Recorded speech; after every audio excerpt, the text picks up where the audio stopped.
Prajme vám príjemné popoludne z ruského Petrohradu. U nás zrejme je tesne pred obedom. Našim ďalším hosťom na online rozhovoroch na oficiálnom kanáli na YouTube je náš reprezentant Vlado Weiss. Vítaj. Čau. No, musíme začať tým, čo bolo včera večer u nás neskoro v noci v Petrohrade, to znamená finále Ligy majstrov. Tvoje dojmy z toho zápasu? Tak bol to veľký zápas určite, veľká sledovanosť a myslím si, že možno trošičku také nezaslúžené tým, že sa tam veľa nadstavovalo pre Real. Myslím, že keby to bolo opačne, že by Real vyhral, tak 5 minút by nenastavoval. Ale dopadlo to, jak to dopadlo. Ja som pred zápasom povedal, že to bude 4-1 a tak to aj skončilo. No a vyrozumel som si, že skôr držíš teda Atletico ako Realu? No na začiatku som držal Realu, ale keď vyrovnali... ja nemám Real ani Atletico nejak, že by boli moje obľúbené mužstvo, takže potom keď vyrovnali, tak som si viac na konci prijal, aby ten titul získalo Atletico. Vy sa môžete samozrejme zapojiť do tohto online rozhovoru, a to prostredníctvom e-mailovej adresy press@futbalsfz.sk. Takisto môžete otázky písať aj do komentárov v priamom prenose. Kým sa dostaneme k otázkom našich divákov, mňa by zaujímala jedna vec. Ty si vlastne odišiel do zahraničia ako 16-ročný? Aké to je pre 16-ročného chalana prísť do úplne iného prostredia, aj keď za niečím, čo máš naozaj rád? No prvýkrát som odletel, keď som mal 15. Vtedy som išiel na 2 týždne takého tréningu a potom na turnaj do Talianska so 17-ročnými, s Manchesterom City. A vlastne vrátil som sa až po mojich tých 16 narodeniach, pretože tam to je tak, že ty nemôžeš podpísať tú scholarship s nimi, dokým nemáš 16 rokov. V zahraničí do 16 rokov by si tam musel dojsť s rodičmi, takže vlastne môj kontrakt začal platiť vtedy. No a určite to nebolo ľahké. Ja som bol od malička. Som do nejakých 13 spával s mamou, alebo do 14 dokonca, takže som bol taký maminkin chalan a určite začiatky, keď som odišiel a pamätám si, že nevedel som dobre po anglicky, bolo to veľmi ťažké. Veľa som sa naplakal, takisto mama, otec, takže bolo to pre všetkých veľmi ťažké, ale hlavne otec teda, mi vždy hovoril, nech to vydržím a že začiatky sú všade ťažké. No a potom som si nejak zvykol. Myslím si, že vo februári dokonca toho roku, vlastne rok na to, jak som podpísal, došiel do Manchesteru Philip Mantel, ktorý je dodnes môj veľmi dobrý kamarát a hral som s ním v Interi a ten mi to nejak celé uľahčil a boli sme tam teda dvaja Slováci a jeden druhému sme si veľmi pomohli. Ty si v rámci Manchesteru City absolvoval viacero hosťovaní, tak skúsme len tak v rýchlosti prejsť. Bolton, čo to bola za skúsenosti? Tak to som mal 19 rokov, pamätám si, bol štvrtok, keď som podpísal s Manchesterom City ten dlhodobý kontrakt 4-ročný a vtedy bol ešte tréner Mark Hughes, s ktorým som veľmi dobre vychádzal a myslel som si, že tá zmluva mi pomôže o to viac, že sa dostanem do toho kádra. 2 dní na to sme hrali doma, nepamätám si s kým a viem, že sa dokonca vyhralo a po zápase trénera Hughesa odvolali a došiel Mancini, takže bol to trošku pre mňa taký šok, pretože teda v City mi veľmi sľubovali tým kontraktom, ale stalo sa, čo sa stalo, došiel Mancini, došlo veľa nových hráčov a ja som vedel, že je pred majstrovstvami sveta, že budem musieť hrávať. S trénerom Mancinim som sa vtedy dohodol tak, že pôjdem do Boltonu, no a čo sa týka Boltonu, myslím si, že vtedy ako 19-ročný som ešte na tú Premier League nebol pripravený, čo tréner Owen Cole asi aj trošku cítil potom, keď som došiel. Možno škoda, že mi tú šancu dal až na konci, 4 kola dozadu, kde som sa, dá sa povedať, trošku ukázal a vtedy som za 4 zápasy pripravil 5 gólov a trošku pomohol Boltonu k tej záchrane, pretože vtedy boli na vypadnutie a bol to dobrá skúsenosť, aj keď som si určite predstavoval, že budem hrávať viac. Glasgow Rangers. Podľa tvojich statusov na Twitteri si sa stal a vlastne ostal veľkým fanúšikom tohto škótskeho klubu. Tak áno, tam som vlastne odišiel po majstrovstve sveta. Opäť som išiel teda na hosťovanie, podpísal som na rok a od prvého zápasu, ktorý bol, myslím si, že na Výberniane, som si tých fanúšikov zamiloval a takisto oni mňa. Dodnes tomu klubu veľmi fandím. Vlastne mali tam tie finančné problémy, ktoré určite som nejak prežíval s nimi, ale som rád teda, že vidím klub ísť hore opäť a že sa im darí a že verím, že čoskoro budú na vrchole, jak si zaslúžia. No a nasledovalo ďalšie hosťovanie, Espanyol Barcelona. To už predsa len bolo mimo britských ostrovov a iná mentalita, iná kultúra, konec koncov aj iné počasie. Áno, tak do Espanyol som išiel s tým, že asi týždeň predtým som mal lekárske testy a vlastne zmluvu na stole v Dyname Kyjev. Všetko teda nasvedčovalo tomu, že pojem do Dynama a keď som tam letel s mojim manažerom Rajolom a našou právničkou, tak tá zmluva nebola proste napísaná tak, jak mala byť. A Míňo vtedy povedal, že nech 3 dní počkam. A vtedy nejak došla tá oficiálna ponuka z Espanyolu a po nejakej diskusii s mojím otcom som sa rozhodol teda, že pôjdem do toho Španielska a pôjdem opäť vyskúšať to hosťovanie, aj keď som vedel, že určite nie je dobre chodiť každý rok do iného mužstva, ale bola to moja najlepšia skúsenosť, dá sa povedať. Bola to liga, alebo rok teda, kde som odohral najviac zápasov. Je to jedna z najlepších líg na svete a budem na ňu spomínať iba v dobrom. Už sme tu spomenuli 2 dôležitých ľudí v tvojom futbalovom živote, to znamená tvoj otec a tvoj agent. Ako sa menil tvoj vzťah k nemu alebo jeho k tebe tým, ako si rastol? Hovorím teraz o tvojom otcovi. Tak ja som, čo sa týka môjho otca, tak všetci poznáme, ako má povahu a myslím si, že vždy mi chcel iba to najlepšie. S otcom sa radím, dá sa povedať stále, každý ten futbalový krok, ktorý spravím, určite preberiem aj s ním. A čo sa týka Míňa, s Míňom som sa Rajolom teda dostal do kontaktu cez otca, cez Pavla Nedvieda, pretože Pavel bol Rajolov jeden z prvých hráčov a z prvých takých tých veľkých hráčov, ktorým Míňo pomohol a vtedy vlastne, to bolo pred tým odchodom do toho Espanyolu, kedy som sa dal s Míňom dokopy a odvtedy teda ho beriem ako absolútnu jednotku a verím mu, dá sa povedať, vo všetkom, čo spravím. Presúvame sa zo Španielska do Taliansko, Pescara.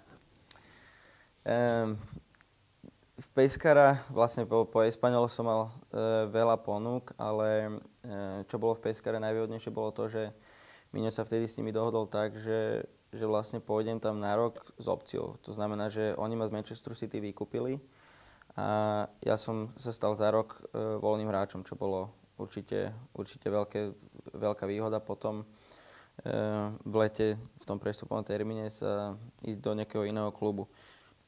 Takisto si myslím, že v Taliansku som odohral dobrú sezónu a ja som vtedy v januári sedel s Interom Milano a z AC Milano som mal, dá sa povedať, zmluvu na stole, keď vtedy by Robinho odišiel z AC Milana preč v zime. Mal som podpísať s AC Milanom, čo vtedy takisto riešil Míňo Rajola, ktorý je Robinhov agent, ale to vtedy nevyšlo. No a čo sa týka Interu, s nimi som mal rokovanie také, že teda v lete podpisujeme zmluvu. Povedali mi vtedy, že tréner ostáva, ale teda mali veľmi zlé výsledky a nejak tesne pred tom, alebo po sezóne, alebo čo sa pred koncom sezóny vymenili trénera, čo bol trošičku pre mňa šok a potom teda došiel tam tréner z Neapolu a zobral si svojich hráčov, takže v jeho plánoch som nebol, takže do Interu som nešiel. No a potom teda bolo tam stále dosť ponúk, ktoré som mal na výber, ale to Ligou majstrov a dobrým kontraktom z Olympiakosu som sa rozhodol tak, jak som sa rozhodol a išiel som tam, kde som určite nechcel byť iba pol roka. To už prejdem ja. Áno, výborné. Takže myslím si, že začiatok v Olympiakose bol výborný. Patril som ku kľúčovým hráčom mužstva, či už v Lige majstrov sa mi veľmi darilo. Takisto v lige došla taká nejaká, ja neviem, jak to celé bolo, také ťažké chvíle v živote, keď mi zomieral pes, dá sa povedať, a čo nakoniec prežil. A potom som mal ešte jednu takú ťažšiu správu, čo sa týka osobných vecí, ale aj to sa vyriešilo. Možno som mal taký hluchý mesiac, či už teda v lige, alebo nejak v tých tréningoch, ale vtedy, keď som to najviac potreboval od trénera, aby ma podržal, ma bohužiaľ nepodržal a od tej chvíle sme nejak spolu nevychádzali. Čiže necítil si už jeho dôveru? Ani nie, že dôveru. No, dá sa to aj tak povedať, hej. Vtedy, keď ma mal podržať, ako som si možno zaslúžil, ma nepodržal a boli tam 2 zápasy, keď sme nehrali dobre a bol som vždy prvý striedajúci hráč a vtedy som si nejak v decembri alebo začiatkom januára, keď po tej vianočnej prestávke opäť začala liga, došiel zápas, kedy ma opäť vystriedal cez polčas a vtedy som si povedal, že keby som tu ostal ešte ďalšieho pol roka, určite ten futbal by som si neužil tak, ak by som si ho možno užil niekde inde a preto som opäť volal svojmu manažeru a povedal som mu, že potrebujem odísť, že teda som prestal vychádzať s trénerom a že keď tu ostanem, určite si nebudem vedieť ten futbal užiť. Potom Miňo mi povedal vtedy, že OK a 3 dní na to mi volal s ponukou z Kataru, ktorá ma určite zaskočila najprv a asi si dlho musel rozmýšľať nad tým. Určite áno, ani som nejak neuvažoval o tom, že tam pôjdem, ale tým, že som bol podpísaný Olympiakosu a tým, že mal som tú výkupnú klauzulu veľmi vysokú, Lechuja z Kataru to teda dokázala zaplatiť, vyplatili Olympiakos a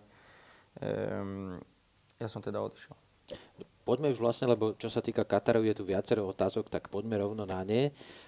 V katarskej súťaži ste získali titul pomerne suverénnym spôsobom, ale ušiel vám potom pohár.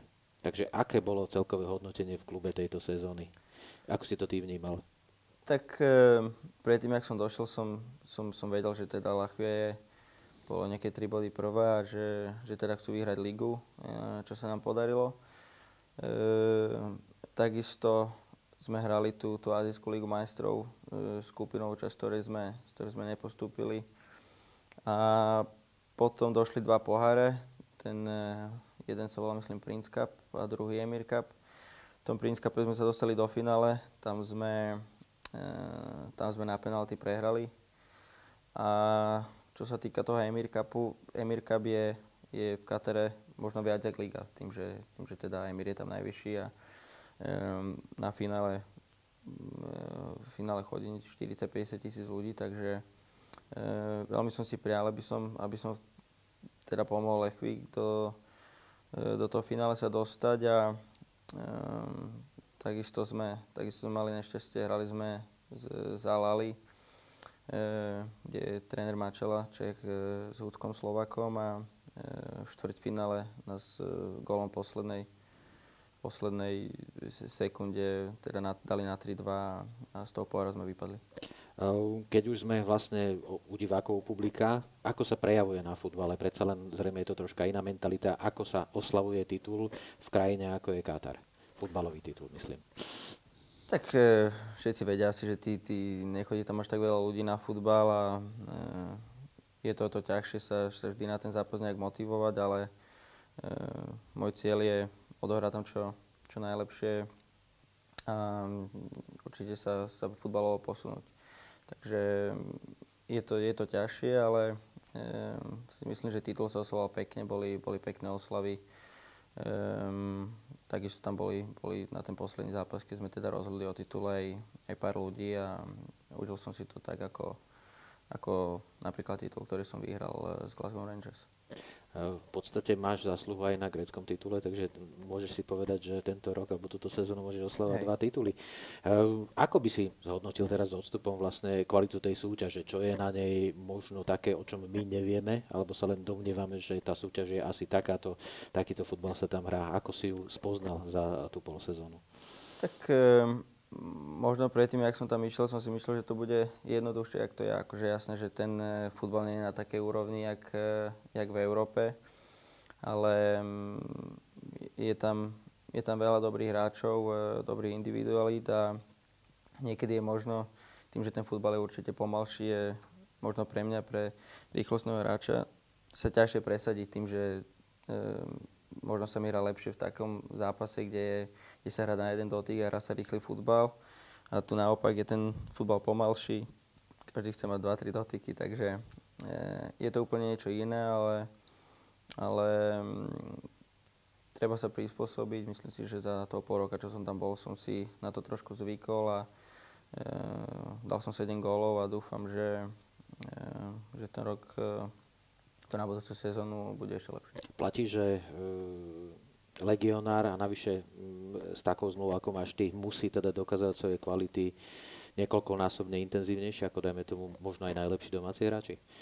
Tak určite cítim tam, alebo sa dá cítiť, že je tam trošičku vyvíjaný ten tlak, či už od prezidenta alebo majiteľ klubu, tým, že aj tie zmluvy sú iné a tým teda, že sme došli hráči zo zahraničia, ktorí môžu byť v mužstve iba 4. Tento rok to budú iba 3, takže od jedného toho zahraničného hráča sa budeme menej. A určite tam nie je tam možno vyvíjaný ten tlak nejak, ale určite je tam trošičku cítiť, jasné, tým, že teda my musíme byť tí, ktorí to mužstvo ťahajú a priorita bola vyhrať liga, to sa nám podarilo a na budúcu sezónu sa budeme snažiť vyhrať ešte viac trofej. Ako sa dorozumievaš so spoluhráčmi? Aký je tam, nazveme to, ten nejaký univerzálny jazyk, či už ten normálny, klasický, alebo možno aj ten futbalový? Tak u nás dá sa povedať, vedia všetci po anglicky, či už tí domáci hráči, alebo tí zahraniční, čo máme, takže prehodná angličtina, takisto tréner rozprával po anglicky, keď teda s nejakými hráčmi, ktorí vedeli po francúzsky, rozprával francúzsky, ale čo sa týka príprav na zápase a celkovo je tam tá angličtina.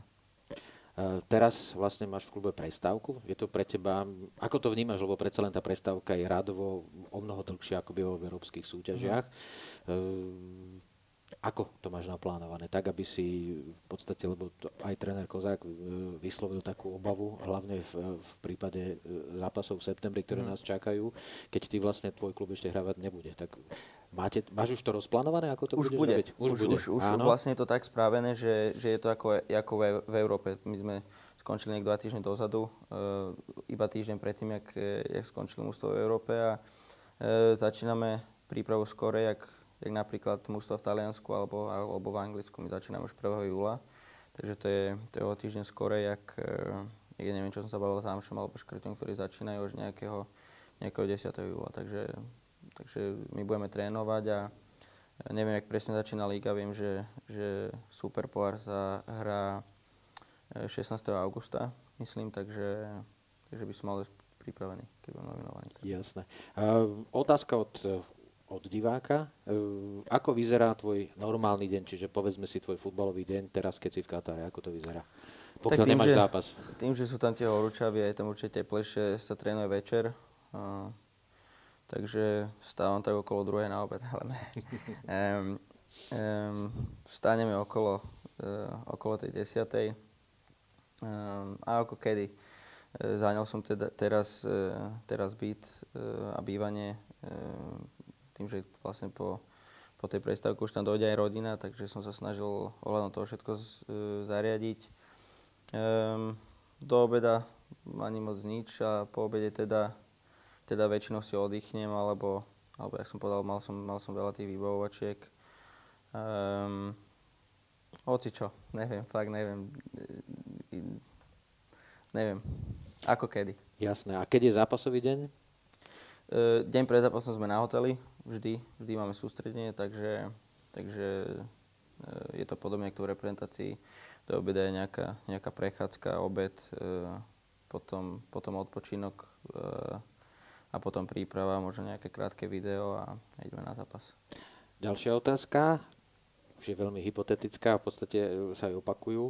Ak by si mal hrať v nejakom klube zo Slovenska, aký by to asi bol? Máš v tom jasno, alebo necháš možno sám sebou prekvapiť? Tak tým, že som z Bratislavy a tým, že môj veľmi dobrý kamarát Ivan Kmotrík vlastne Slovan, tak asi v tom Slovane, keby som sa mal vrátiť domov. A keď už sme, lebo to je ďalšia z otázka, keby došlo k tomu, že sa budeš vrácať do Európy, po akých ligách alebo po akých tímoch by si sa najradšej poobzeral? Tak uvidíme určite. Vyskúšal som teda Španielsku, Anglickú a Taliansku ligu, takisto Škótsku, takže každá tá liga mala nejaké plusy, pre mňa nejaké minusy, ale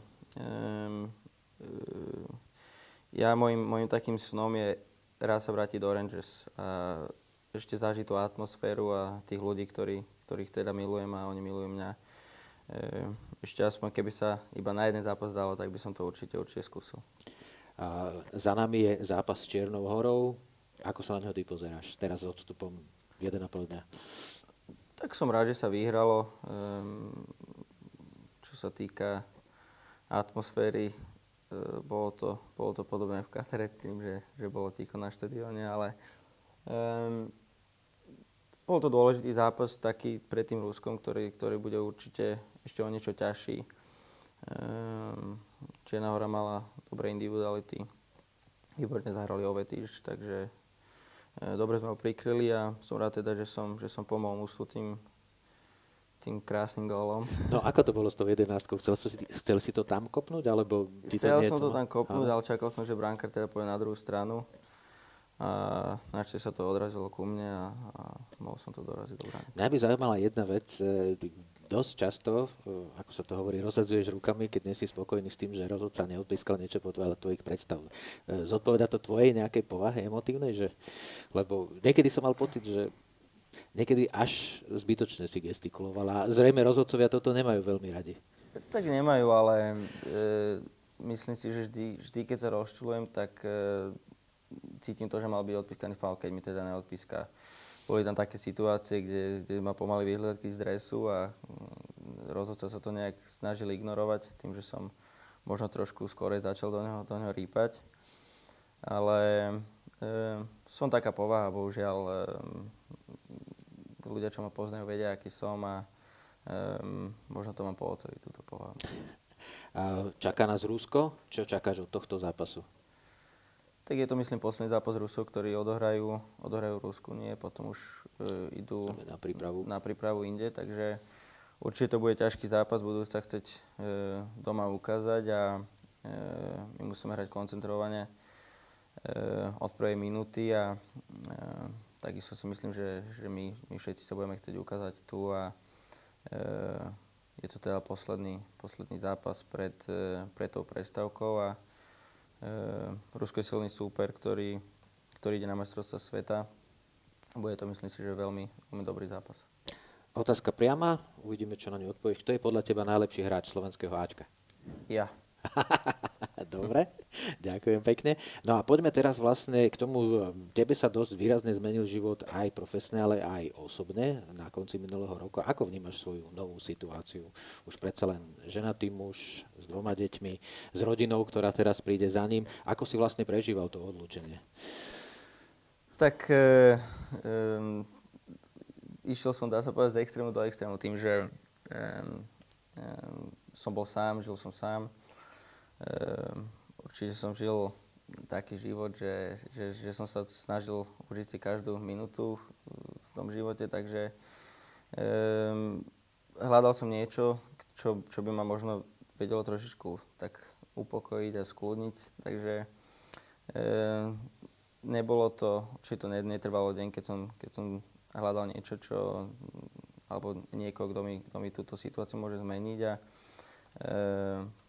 ženu Martinu som poznal predtým, možno som si v živote nepredstavoval, že budeme spolu, ale potom to nejak došlo, dá sa povedať, že to bol taký osud, pretože som sa zranil v Taliansku a dával som sa dlho dokopy, nevedel som sa dať dokopy, odišiel som na Slovensku, kde som sa teda nejak stretol s Martinou a dali sme sa dokopy a v priebehu týždňa som povedal, že musí so mnou odísť späť do Talianska. Odišli sme do Talianska a dá sa povedať od marca sme boli až do nejakého júla každý deň spolu a zvykli sme si natoľko na seba, že sme sa teda hneď rozhodli, že chceme dieťa a koncom júla som sa dozvedel, že teda Martinka je tehotná a v decembri bola svadba, takže taká totálna zmena v mojom živote, ale myslím si, že veľmi pozitívna. No a ako ste komunikovali počas tvojho pobytu v Katare? Všetky možné technologické výdobytky boli v plnej permanenci? Tak s Martinom som v kontakte stále, dá sa povedať, keď možno už niekedy lezem na nervy, ale tým, že teda niekedy mi veľmi chýba, potrebujem ju stále kontaktovať a písať jej, ale to je na dole, jasné. Ale je to určite pekné, aj keď mi teda veľmi chýbajú. Narodila sa mi dcerka Viktória, ktorú som videl až týždeň po jej narodení, takže určite to nie je jednoduché, ale o to viac si budem teraz vážiť ten čas s nimi a už veľmi sa na nich teším. Máme tu posledné otázky, ktoré prišli od našich divákov. Jedna z nich sa pýta, či sleduješ aj iné športy, ak áno, ktoré a komu fandíš v nich? Tak sledoval som hokej, keď sa dalo, určite som fandil našim.